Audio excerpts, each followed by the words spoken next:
Bismillahirrahmanirrahim. Assalamualaikum warahmatullahi wabarakatuh. Sahabat Mida dimanapun Anda berada, berjumpa lagi dalam konten kita Qohwah Qaulun wa Hikmah. Saya terus mengajak, jangan lupa dukung terus kanal YouTube ini dengan cara like, komen, dan subscribe. Untuk tidak memperpanjang waktu, langsung saja kita masuk pada bahasan kita kali ini, yang mana bahasan ini sangat penting. Di tengah modernisasi, namun masih sering terjadi hal-hal yang justru menghadirkan penyimpangan dalam akidah.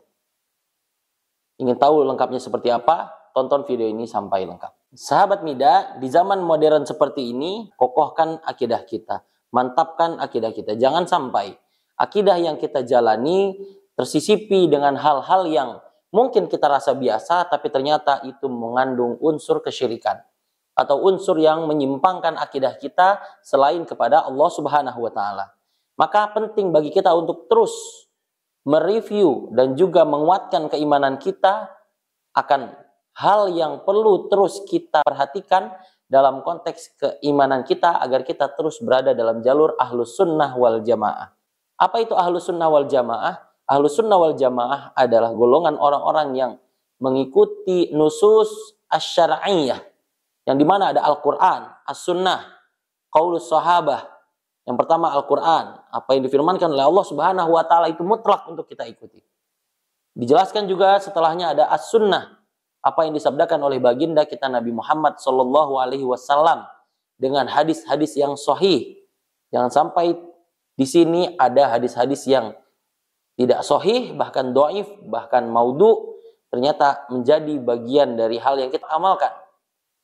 Qaulus sahabi dan juga qaulul ulama, bagaimana yang dikatakan oleh para sahabat, khulafaur rasyidin, lalu juga tabi'in, sampai yang terdekat di tengah-tengah kita yaitu adalah al-ulama. Kita perlu terus mengarahkan pemahaman kita atas agama, jangan sampai menyimpang dari apa yang sudah Allah Subhanahu wa Ta'ala sampaikan di dalam Al-Quran dan Sunnah, dan juga dari apa yang sudah disampaikan oleh para ulama. Namun tidak bisa dipungkiri, di zaman seperti ini pun masih ada orang-orang yang hadir sebagai pemuka-pemuka agama, padahal sebenarnya dia adalah orang yang menyimpang dalam keimanan. Mengaku nabi, mengaku bisa berbicara dengan hal-hal yang bersifat khurafat, tidak disampaikan oleh Allah Subhanahu wa Ta'ala dan Rasulnya, tapi dia bisa melakukan hal tersebut. Maka dari itu kita perlu memahami Al-Quran secara menyeluruh. Sebagaimana Al-Quran itu adalah mukjizat yang kekal sampai hari kiamat. Mungkin kalau kita pahami makna mukjizat. Mukjizat diambil dari kalimat ajuz, yang dimana dia bisa melemahkan. Coba kita pahami bagaimana konteks dakwah Nabi Musa alaihi salam. Dalam sebuah kondisi di mana Nabi Musa dikelilingi oleh para dukun dan juga para kafir, ya, yang meragukan keimanan, yang meragukan kenabian seorang Nabi Musa alaihi salam, ya, sampai di satu forum itu Allah turunkan mukjizat. Apa yang diberikan mukjizat kepada Nabi Musa alaihi salam? Allah jadikan tongkat yang dimiliki oleh Nabi Musa bisa menjadi seekor ular. Apa konteks mukjizat di situ? Konteks mukjizat di situ adalah mukjizat tongkat berubah menjadi ular atas izin Allah Subhanahu wa Ta'ala, melemahkan keimanan atau melemahkan ketidakpercayaan para dukun dan juga para pemuka agama yang tidak mempercayai kenabian Nabi Musa menjadi sontak percaya. Itu bagian dari mukjizat yang mana hadir untuk melemahkan ketidakyakinan orang kepada Nabi Musa alaihissalam. Contoh lainnya misalkan pada konteks Nabi Isa alaihissalam, yang mana Allah berikan mukjizat kepada Nabi Isa alaihissalam di masa kecilnya sudah bisa berbicara. Apa yang terjadi kalau hari ini ada seorang bayi yang berbicara? Pasti kita semua akan terkaget-kaget. Namun apa yang terjadi pada Nabi Isa pada kala itu? Nabi Isa diberikan mukjizat dari Allah Subhanahu wa Ta'ala agar apa? Agar mengklarifikasi Maryam, yang mana dikatakan bahwasanya Maryam ini adalah perempuan yang tidak baik-baik saja. Tapi Nabi Isa diberikan mukjizat untuk mengatakan bahwasanya Maryam adalah seorang perempuan yang baik-baik saja. Dari situlah hadir yang tadinya orang-orang menuduh Maryam merupakan perempuan yang tidak baik atau menuduh Maryam dengan hal-hal tuduhan yang keji menjadi percaya bahwasanya Isa alaihi salam adalah putra dari Maryam, yang mana Maryam ini diberikan mukjizat oleh Allah Subhanahu wa taala ya, dengan tanpa hubungan biologis namun bisa hamil seorang anak yang kemudian harinya akan menjadi seorang nabi, yaitu Nabi Isa alaihi salam. Namun bagi seluruh penonton Mida Channel dimanapun, khususnya pada segmen Qohwah ini dimanapun Anda berada, yang perlu kita pahami dalam konteks ini adalah apa? Mukjizat sebelum Nabi Muhammad yang dulu dirasakan, yang dulu didapatkan oleh para nabi-nabi, itu hanya tertuju kepada nabi di zaman itu dan untuk kaumnya di kala itu.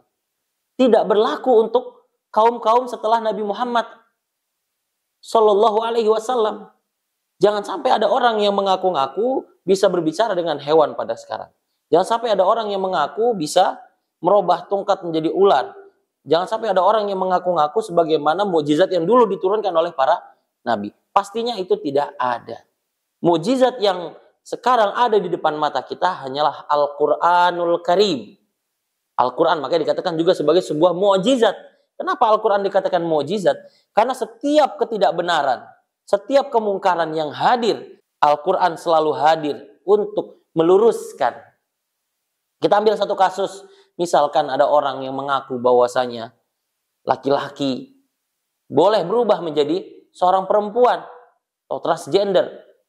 Al-Quran mengatakan dengan jelas dalam Al-Quran, A'udzubillahi minasyaitonirrajim, walaysa dzakaru kal unsa. Dan tidak bisa dijadikan seorang laki-laki menjadi seorang perempuan. Dan banyak contoh lainnya. Maka dari itu ketika kita mendapati penyimpangan di tengah-tengah kita sekarang, kita kembali lagi kepada Al-Quran. Pastinya penyimpangan itu tidak berlandaskan dari apa yang Allah Subhanahu wa taala perintahkan. Maka dari itu perlu kita terus membentengi diri kita. Jangan sampai kita terbawa dengan arus orang-orang yang hadir di tengah-tengah kita sekarang mensyiarkan hal-hal yang justru itu tidak bisa dilakukan oleh manusia biasa. Itu hanya bisa dilakukan oleh para nabi di kala itu. Maka seperti hal-hal yang bersifat tidak masuk akal, itu sudah bisa dipastikan bahwasanya itu tidak sesuai dengan apa yang Allah Subhanahu wa taala perintahkan. Maka dari itu kita perlu terus belajar, dan belajar jangan sampai kita terjerumus akan hal tersebut. Rasulullah Shallallahu Alaihi Wasallam sudah mengingatkan kita bahwasanya nanti umatku akan terpecah menjadi 73 golongan, yang dimana golongan tersebut semuanya akan masuk neraka kecuali satu golongan, yaitu Ahlus Sunnah wal Jamaah. Maka perlu kita ketahui apa yang dimaksud dengan Ahlus Sunnah wal Jamaah melalui media belajar. Kita perlu terus belajar dan jangan pernah merasa cukup akan ilmu yang kita miliki. Dan berpegang teguhlah atas rukun iman dan Islam yang sudah kita ketahui. Bahwasanya tiada Tuhan selain Allah dan juga Muhammadur Rasulullah atau Muhammad adalah utusan Allah. Kita pegang terus dan kita yakini dan kita amalkan agar kita selalu dalam gerbong yang dimaksud menjadi Ahlus Sunnah wal Jamaah insyaallah taala. Dan yang terakhir sebagai penutup, bahwasanya peluang di mana hadirnya ujian-ujian di setiap zaman itu akan selalu hadir. Bahwasanya setiap zaman akan selalu ada ujiannya, dan namun kita harus yakini juga di setiap ujian itu pasti akan ada penyelesaiannya atau solusinya. Maka kita jangan pernah takut dan kita pegang teguh apa yang sudah kita imani. Jangan sampai kita lemah belajar atau tidak mau belajar atau merasa cukup dan naudzubillah ternyata kita terjerumus pada penyimpangan-penyimpangan akidah. Naudzubillah summa naudzubillah. Itu aja mungkin bisa saya sampaikan. Kurang lebihnya saya mohon maaf. Semoga video yang singkat ini bisa bermanfaat. Jangan lupa dukung terus dengan cara like, komen, dan subscribe. Barakallahu fikum. Assalamualaikum warahmatullahi wabarakatuh.